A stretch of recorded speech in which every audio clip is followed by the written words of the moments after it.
Welcome to another Todd's 2-Minute Tech Tip Tuesday. Brought to you by the National RV Training Academy, the largest hands-on RV training academy in America. All right, this week, Leland Plume asks the question. Actually, he makes the statement. He says, my brother-in-law's a newbie, and he unwittingly used auto antifreeze to winterize his RV. Oh, boy. Obviously, he needs to get that out. Has he ruined his system? What can he do? I don't have the answer to what he can, really do, but has he ruined the system? I'm going to say yes. Here's the thing. If you're using auto antifreeze, that stuff is not consumable for humans. And no matter what you do, when you pull that stuff out, that is going to be still in the system. The question is, I think what you're asking is at what level of flushing or what can be done to pull all that out? I don't have an answer for you, right? I want to bring this one to light because I know that this can happen out there. Is there something out there? Possibly, but I want to talk about the caution, okay? That can kill you, in the right amount of doses, that antifreeze can kill you, and that's not the same type of antifreeze that we use in order to, prevent our systems from cracking or anything else during the winterization process.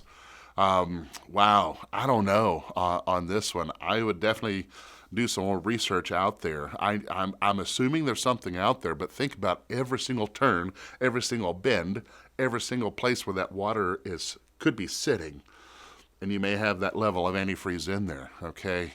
So, wow, oh wow. I don't know this answer, and I would definitely use caution, but kind of reach out. What I would recommend is call the antifreeze company, right? Call them and say, hey, I got this in my water lines. What can I do, if anything, to clean that out, right? Just go straight to the companies, call them. There's always poison control number on the back.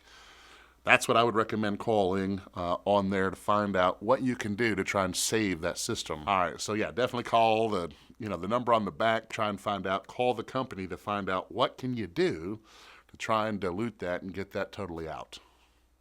So I'd recommend drinking a bunch of bottled water and just, use it for taking showers or something like that for forever. I don't know. Wow. All right, before you get to the bloopers, which is why you're here in the first place, the RV industry needs thousands of RV technicians and inspectors, and now is the perfect time to do that. If you want to make more money or have more control over your time, go ahead and click the link below.